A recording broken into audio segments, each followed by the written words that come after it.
पहली स्थिति देख लिए थे जब वस्तु अनंत पर था, दूसरी स्थिति देखे थे जब वस्तु अनंत और सी के बीच था, और अब आज तीसरा जब वस्तु कहाँ स्थित है, सी पर। तो इस हिस्से को देखो, हम सब दिखाते हैं इसमें कैसा किरण आरेख बनेगा। ये अवतल दर्पण है। इस अवतल दर्पण के सामने सी पर हम वस्तु को खड़ा किए हैं। वस्तु से एक आपतित किरणें आई जो दर्पण से परावर्तन के बाद फोकस से गुजरेगी। और दूसरे के बारे में हम तुमको बताए थे कि उसको सीधा हम लेके जाते हैं पी पर, हालांकि बुक में तो एफ वाला दिखाता है, पर हम सब और फिर उसी मान का कोण बनाता हुआ इसको वापस लाते हैं। अब इसको वापस लाना है, लेकिन ठीक इतना ही बड़ा प्रतिबिंब बनाना है। यहाँ एक तो सी पर ही बनाना है और उतना ही बड़ा बनाना है जितना बड़ा तुम्हारा वस्तु तुमको दिख रहा है। तो उसके लिए थोड़ा सा जरूरी क्या हो जाता है, पहले से ही डिसाइड कर लो कि कहाँ तुमको बनाना है और कैसा बनाना है। ये मान लो इसको हम इस तरह से खींच लेते हैं, पहले ही डिसाइड कर लिए सेम साइज का। अब ये रेल को लाना है और ठीक इसी जगह पर, इस जगह पर मिलाना है। तो उसके लिए जितना सीधा जितना टेढ़ा तुम कर सकते हो करो, बस एक लाइन दिखना चाहिए, वो भी एकदम सीधा। तो ये हो गया प्रतिबिंब का बनना, आपतित किरण और परावर्तित किरण। तो ये कहते हैं कि जिस जगह वस्तु था ये ए बी, उसी जगह प्रतिबिंब भी बना दिए ए डैश बी डैश। ये आपतित, ये परावर्तित किरण है, ये आपतित, ये परावर्तित किरण है। और इस तरह से तुम्हारा जो ये प्रतिबिंब था,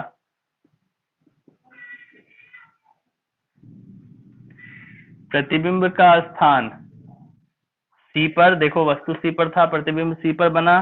प्रतिबिंब का आकार, तो इसको हम सब लिखते हैं वस्तु के बराबर। और आखिरी है प्रतिबिंब की प्रकृति। तो प्रकृति दिख रहा होगा तुमको, सीधा है या उल्टा है? उल्टा है तो उल्टा होगा यानी वास्तविक होगा। तो ये हो गया वास्तविक और उल्टा। तो ये हो गया तुम्हारा तीसरा। उम्मीद है समझ में आया होगा, दिख रहा होगा। चौथा बनाते हैं, फिर तुम सब नोट करना। चौथा, अब वस्तु कहाँ होगा? जब वस्तु सी और एफ के बीच हो। तो सी और एफ के बीच के लिए देखो, फिर से अवतल दर्पण बना दिए।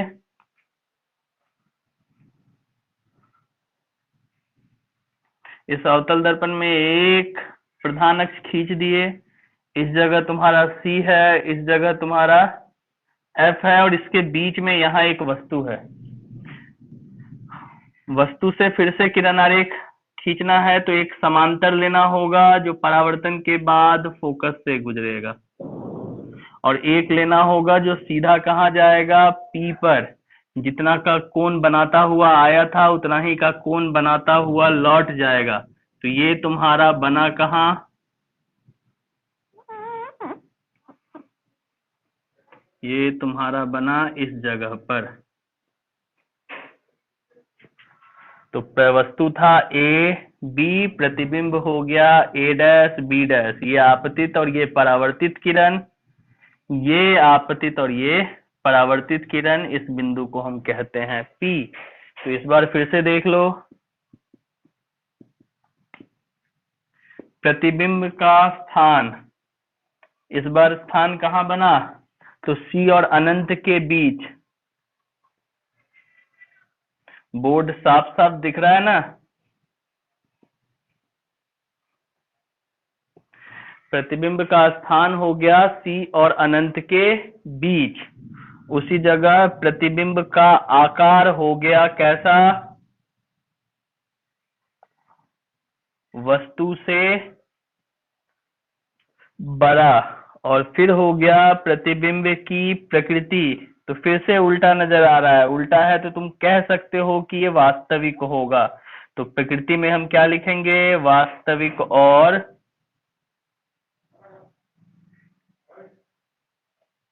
उल्टा। तो ये 4 किरण रही खौतल दर्पण में, हो गया। 2 और बचा है, उसको भी हम जल्दी जल्दी बताते हैं। इसको लेकिन नोट करो, ये स्क्रीनशॉट वाला चीज है नहीं। चौथा हो गया। पांचवा है, जब वस्तु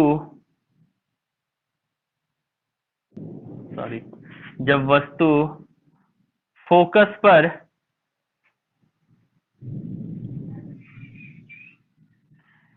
पांचवा है, जब वस्तु फोकस पर स्थित हो। तो इसके लिए देखो क्या है, सबसे पहले तो हम सब अवतल दर्पण बनाएंगे।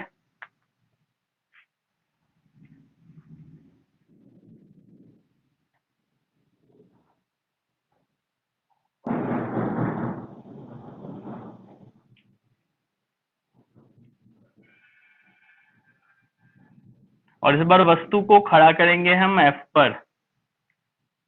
एफ पर भी है, तब भी एक रे जो समांतर जा रहा है प्रधान अक्ष के, वो तो फोकस से ही गुजरेगा। और एक रे जो सीधा गया पी पर, वो उसी मान का कोण बनाता हुआ लौट गया। तो ये जो उसी मान का कोण बनाता हुआ लौटा है, जब गौर से देखोगे तो ये दोनों रेखाएं तुमको समांतर दिखेंगी। समांतर दिखने का मतलब क्या हो गया कि ये दोनों कहीं मिल नहीं रहा है। इस जगह पर जो प्रतिबिंब की स्थिति लिखनी होती है, प्रतिबिंब का स्थान, तो स्थान लिख दिया जाता है कि यहां नहीं मिला, कहीं दूर जाके मिलेगा। और कहीं दूर का एक ही मतलब होता है अनंत पर। तो प्रतिबिंब कहाँ मिलेगा, बहुत दूर जाके। इस जगह तो समांतर सा दिख रहा है, बहुत कम झुकाव होगा एक दूसरे के तरफ। उसी जगह प्रतिबिंब का अगर हम आकार लिखेंगे, तो आकार लिखा जाता है वस्तु से बहुत बड़ा, ये आकार होता है। और प्रकृति के लिए फिर से देख लो, दोनों रे डायग्राम नीचे ही तो आया है, तो इसको लिखा जाता है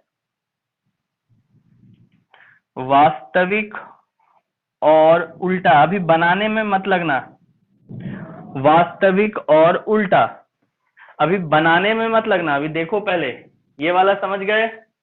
आखिरी बचा है छठा, जो क्या होगा, जब वस्तु एफ और पी के बीच हो। एफ और पी के बीच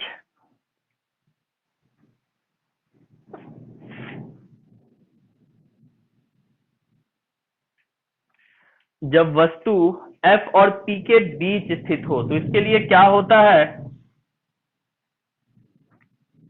फिर से एक अवतल दर्पण बनाते हैं।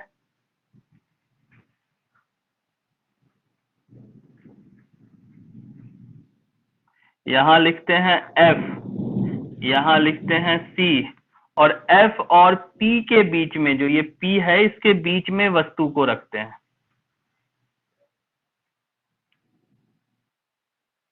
इस तरह से गया। पहला जो प्रतिबिंब है या रे है, किरण आरेख खींचने के लिए आप प्रधान अक्ष के समांतर जो गया था, वो दर्पण से परावर्तन के बाद फोकस से निकल गया। और जो दूसरा सीधा सीधा पी पर गया, वो उसी मान का कोण बनाता हुआ नीचे की तरफ लौट गया, परावर्तित हो गया। अब यहाँ एक घोटाला हो गया। घोटाला क्या है, इन दोनों के बीच की दूरी लगातार बढ़ती जा रही है। अब अगर दूरी बढ़ती जा रही है, तो ये इस तरफ तो मिलने से रहा, लगातार दूर होता चला जाएगा। तो उस सूरत में देखने वाले को क्या लगता है कि पीछे कहीं ये मिला हुआ है, और अब मेरे तरफ आते आते जो है ये दूर होता चला जा रहा है, ऐसा कुछ।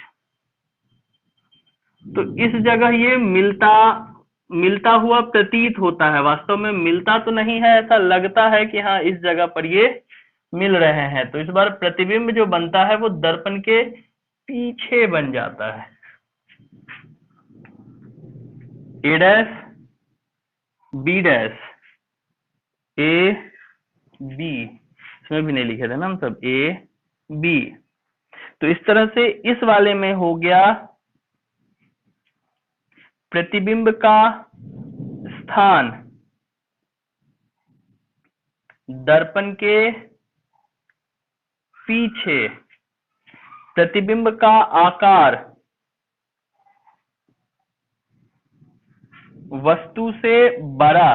हालांकि तुम कहोगे इसको बहुत बड़ा कह दीजिए सर, नहीं, बहुत बड़ा के केस में हम प्रतिबिंब बना ही नहीं सकते हैं। बाकी हर बार जहां प्रतिबिंब को हम किसी डंडे किसी लाइन से दिखा रहे होंगे वहां हमको बड़ा ही लिखना होगा।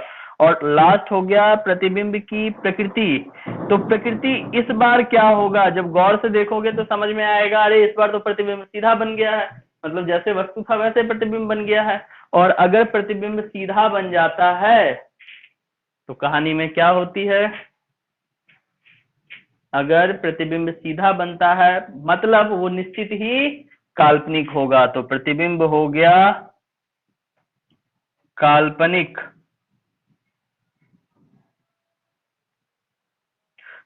और सीधा, तो ये है तुम्हारा 6 किरणारेख अवतल दर्पण के लिए। अब एक बात समझ लो जो बहुतों के मन में हमेशा रह जाता है, ये एक स्थिति दिखा जब प्रतिबिंब दिख रहा है दर्पण के पीछे, मतलब तुम यहाँ खड़े होगे, तुमको आईने के पीछे मतलब आईने में अपना चेहरा दिखाई दे देगा। पर इन केसेस में प्रतिबिंब इसी तरफ बन रहा है, ये पांचवा है और इससे पहले के 4 सारा प्रतिबिंब इसी तरफ बन रहा है, तुम यहाँ खड़े हो प्रतिबिंब इधर बनना है। तो इसकी खराबी क्या है ना कि ये जो प्रतिबिंब है ये आईने में नहीं दिखता है, उसके लिए आईने के सामने तुमको कोई और एक पर्दा लगाना पड़ता है, स्क्रीन जिसको हम कह सकते हैं, सफेद हो, उस पर्दे पर तुमको तुम्हारा प्रतिबिंब नजर आता है। यानी अवतल दर्पण में जो भी प्रतिबिंब बनता है इस एक स्थिति को छोड़ के उन सारे स्थितियों के लिए कभी भी तुमको तुम्हारा चेहरा प्रतिबिंब इस दर्पण के अंदर नहीं दिखाई देगा। उसके लिए तुमको एक एडिशनल पर्दा यहाँ टांगना होगा। तुम जब दर्पण के सामने खड़े होगे तो उस पर्दे पर तुम्हारा प्रतिबिंब बनेगा। तो कहा जाता है कि जितना भी वास्तविक और उल्टा प्रतिबिंब होता है वो पर्दे पर बनता है, यानी उसको पर्दे पर उतारा जा सकता है। ये तो दर्पण के अंदर बनता है तो ना इसको पर्दे की जरूरत होती है ना इसको पर्दे पर उतारा जा सकता है। तो ये है वास्तविक और काल्पनिक के लिए जरूरी चीज कि वास्तविक होगा तो एक एडिशनल पर्दा लगाना होगा, आईने में तुमको कुछ नहीं दिखने वाला है, लेकिन काल्पनिक होगा तो आईने के अंदर ही दिखेगा, जो कि तुमको तुम्हारे घर के प्लेन मिरर समतल दर्पण में भी दिखता है। जब तुम आईने के सामने खड़े होते हो तो आईने में ही प्रतिबिंब दिखता है, लेकिन उसी जगह उस घर में अगर तुम अवतल लगा के रख लिए और तुम फोकस से बाहर जाके, फोकस के अंदर नहीं फोकस के बाहर जाके कहीं खड़ा हो गए तब तो तुमको पर्दे की जरूरत निश्चित ही पड़ेगी अपना ही प्रतिबिंब देखने के लिए। तो याद रखना इन बातों को, वास्तविक प्रतिबिंब के लिए पर्दा चाहिए, काल्पनिक प्रतिबिंब दर्पण के अंदर ही बन जाता है। हो गया, अब इसको जल्दी से नोट करो, फिर हम सब अगला चलते हैं उत्तल दर्पण की ओर। तो उत्तल दर्पण में प्रतिबिंब का बनना, उत्तल दर्पण में पहली स्थिति क्या थी, जब वस्तु अनंत पर स्थित हो। तो उत्तल दर्पण के लिए इस मुंह से दर्पण बनाना पड़ेगा हमको, क्योंकि वस्तु हमेशा दर्पण के बाईं तरफ ही रखी जाती है। तो ये हो गया यहाँ F और यहाँ कहीं C। अनंत पे वस्तु है तो बस एक ही चीज होगा कि सिर्फ किरणें आती हुई दिखेंगी, वो भी प्रधान अक्ष के समांतर। तो मान लो 2 किरण ले लिए प्रधान अक्ष के समांतर, अब ये लौटना तो इसको इसी बिंदु से है, पर देखने वाले को क्या लगेगा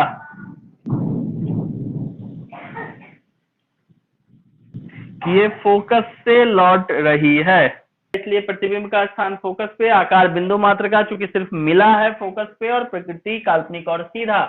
उत्तल में तो 2 ही केस होता है, तो दूसरा देख लेते हैं। जब वस्तु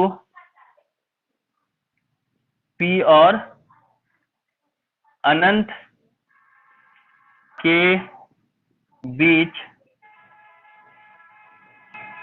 स्थित हो, देख लो,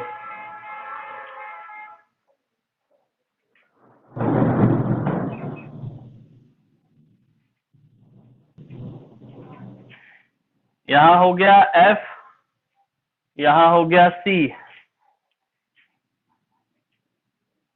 स्थिति है जब वस्तु P और अनंत के बीच स्थित हो। तो यहाँ बिंदु P होगा और इसके बाद पहले ही बताए थे इधर सब जो है वो अनंत ही होगा।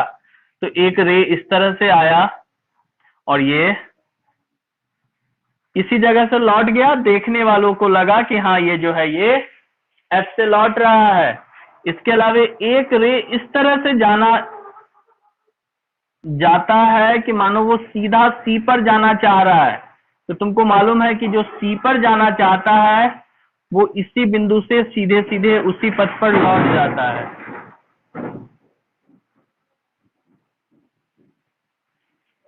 तो ये हो गया प्रतिबिंब, ये हो गया वस्तु। प्रतिबिंब का स्थान F पर, सॉरी, प्रतिबिंब का स्थान तुम दो तरह से लिख सकते हो, दर्पण के पीछे, या फिर लिख सकते हो P तथा, इसको दो तरह से लिखा जाता है, प्रतिबिंब दर्पण के पीछे या फिर P और F के बीच। दूसरा, प्रतिबिंब का आकार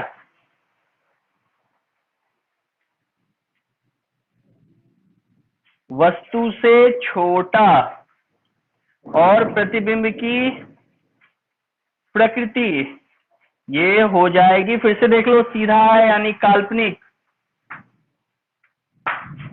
काल्पनिक और सीधा।